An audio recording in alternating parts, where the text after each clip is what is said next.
It was all about groundwork, public assistance, interviews of individuals, and good old-fashioned policing. That is the type of police work that every police officer in this nation reminds themselves of, and that many do not understand. And that is critically important and often succeeds where technology alone cannot. We looked at financial records, we looked at video footages, and in the specific incident, it was actually a video that provided us with a description of a vehicle. That was corroborated through a tip that was received to the tip center. That room was packed with detectives, agents, receiving calls on a daily basis. We started early and left late. Then Flock and the LPR was able to provide us with this description of this vehicle. That vehicle was picked up by Flock, which led us to a car rental place in Massachusetts. Through that, the agents and their work as well were able to get us footage of this individual, as well as a copy of the agreement which provided his real name. The video of that subject matched the description of that person of interest that this police department was desperate to put handcuffs on. That individual was identified as Claudio Neves Valenti, date of birth, and he was a 48-year-old man. He was a Brown student, he was a Portuguese national, and his last known address was in Miami, Florida.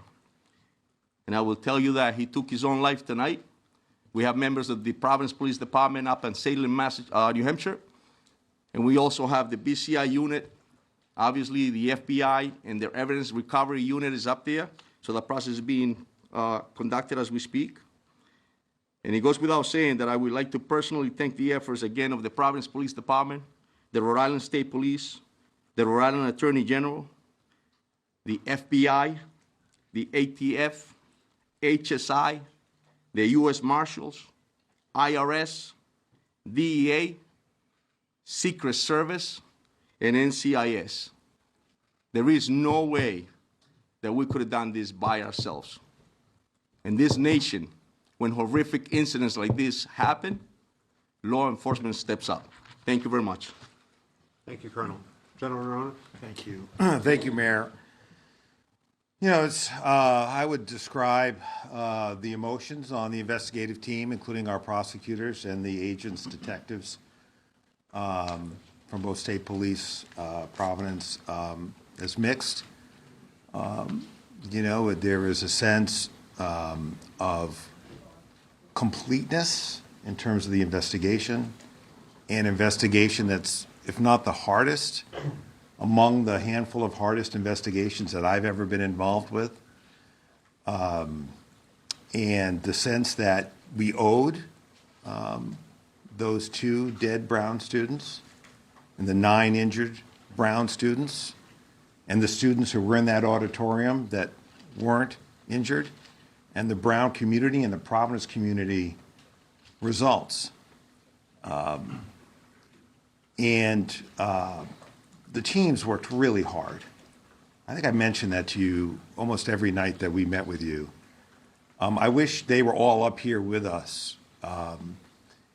We wouldn't fit here, but it was remarkable to see the cooperation between the FBI agents, the ATF agents, the HSI agents, the Providence police detectives, the state police detectives, our prosecutors.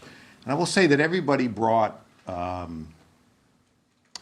certain expertise to the table, but it is nevertheless a sad moment when you think about those young people who were hurt, injured, or worse, 2 of them are now deceased. You know, to me, this was always going to be an investigation where something was going to break it open. We were going to pull threads. We were going to gather evidence that would lead us in a particular direction. And I will say that if we were with you less than, well, I guess now more than 24 hours ago, we had that picture of that second individual. And I would say within an hour, no more than 2, I think it was under an hour, that person came forward to 2 Providence police officers over on the east side and said he had information, that he was that person and he had information that could help this case.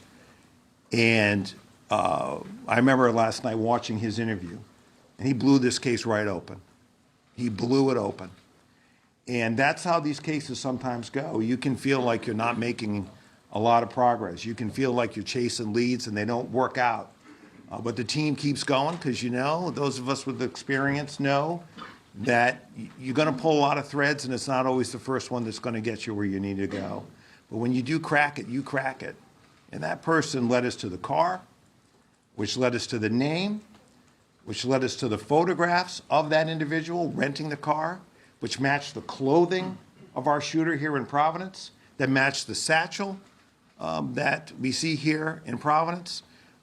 He was found dead with a satchel, with 2 firearms, and evidence in the car that that matches exactly what we see at the scene here in Providence.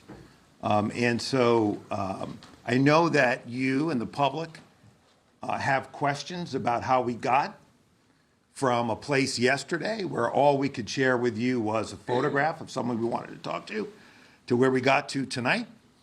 And so we got a state arrest warrant for murder today that was signed by a district court judge for this individual. There won't be a prosecution now, of course, but that affidavit is on our website, and you will be able to see more and read more about how this investigation unfolded. I won't get you all the way there because there are some things that happened afterwards which led us to this suspect's body in New Hampshire. But it will, I think, tell you, give you a sense of the work that went into this by the line prosecutors and the line agents and detectives from the agencies that work so well together. So, you know, as I said, it's with mixed emotions. It is unimaginable, the pain that the parents and families of the deceased are feeling tonight and will feel undoubtedly for quite a while.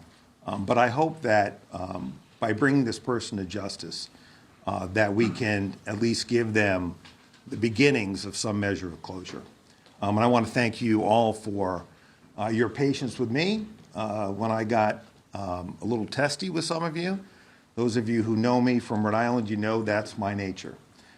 So I really want to thank you for your patience. Thank you. Thank you, General. As has been said several times, the partnership with the FBI was invaluable. And so it's a pleasure to introduce Special Agent in charge of FBI, Ted Dox.